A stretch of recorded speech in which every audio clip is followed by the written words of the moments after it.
অবিলম্বে তাদের যে দাবি তাদেরকে মুক্তি দেওয়া হোক, সেই সঙ্গে তাদেরকে যাদের চাকরির বয়স রয়েছে তাদেরকে বিডিআরে পুনরায় নিযুক্ত করে দেশ সেবায় অংশগ্রহণের জন্য সুযোগ করে দেওয়ার জন্য উদাত্ত আহ্বান জানিয়েছেন বর্তমান সরকারের প্রতি।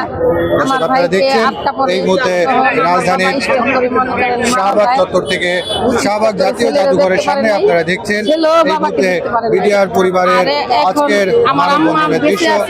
আপনারা জানেন আজকে যে সকল দাবিতে তারা এই মানববন্ধন করছেন, চাকরিতে পুনর্বহাল প্রদানের লক্ষ্যে মূল লক্ষ্যমাত্রা নিয়ে কিন্তু তারা এই মুহূর্তে মানববন্ধন করছেন এবং এই মানববন্ধনের মধ্য দিয়ে তারা মনে করেন তাদের যে দাবি, তাদের যে প্রাণের দাবি, চাকরিতে পুনর্বহাল এবং সঠিক তদন্তপূর্বক যারা প্রকৃত দোষী তাদেরকে শাস্তির আওতায় আনা এবং নির্দোষ ব্যক্তিদের অনতিবিলম্বে মুক্তি দেওয়ার দাবি কিন্তু জানানো হয়েছে এই সকল বিডিআর পরিবারের পক্ষ থেকে।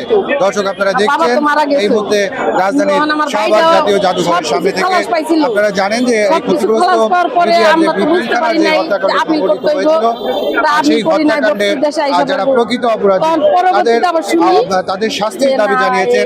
সেই সঙ্গে নিরপরাধ যারা রয়েছেন, যারা স্পটেই ছিলেন না, অন্যান্য রেজিমেন্টে ছিলেন, তাদেরকে কিন্তু শাস্তির আওতায় আনা হয়েছে এবং তাদের বিরুদ্ধে মার্শাল আর্ট কোর্টের মাধ্যমে তাদেরকে সাজা দেওয়া হয়েছে বিভিন্ন মেয়াদে।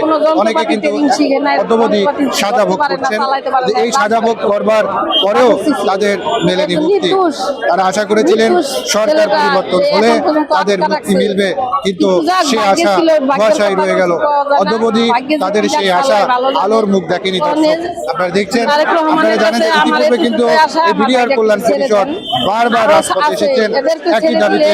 আপনারা দেখেছেন অন্তর্বর্তীকালীন সরকারের আমলেও তারা বারবার রাজপথে এসেছেন, আন্দোলন করেছেন, সংগ্রাম করেছেন তাদের মুক্তির দাবিতে।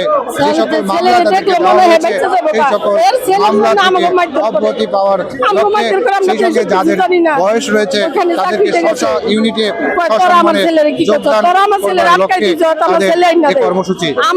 দেখছেন রাজধানীর শাহবাগ জাতীয় জাদুঘরের সামনে থেকে আমরা সরাসরি সংযুক্ত হয়েছি। দর্শক আমরা আরো দুই একজন বিডিআর কর্মকর্তার সঙ্গে কথা বলতে চাই এবং তাদের মনোভাব আপনাদের সামনে ফুটিয়ে তুলতে চাই, তাদের মতামত আপনাদেরকে জানাতে চাই। দর্শক আপনারা দেখছেন এই মুহূর্তে দর্শক আমরা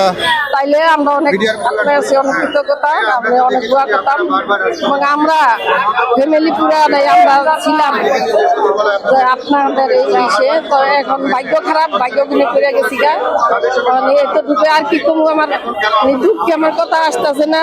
শুনেন, ধন্যবাদ আমাকে প্রশ্ন করার জন্য।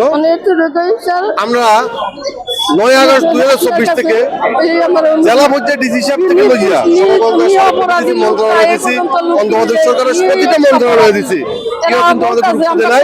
আমরা আমার বর্তমান নতুন সরকার আসছে, নতুন সরকারের কাছে আমরা আহ্বান জানাচ্ছি আজকে জানান দিয়া যদি নতুন সরকার আমাদের দাবিগুলো যদি আদায় না করে আমরা জুনের 1 তারিখে পুরো বাংলাদেশ থেকে ছাত্র জনতা সকল মিলিয়ে আমরা নামবো ইনশাআল্লাহ হয়ে। কারণ এটা আমাদের অধিকার, এটা আমাদের অধিকার। আমরা কোনো কি ভিক্ষা চাচ্ছি না, ওদের অধিকার চাচ্ছি, আমার অধিকার ফেরত দিয়ে দিতে হবে। এটাই আমাদের দাবি বর্তমানে দুইটাই। একটা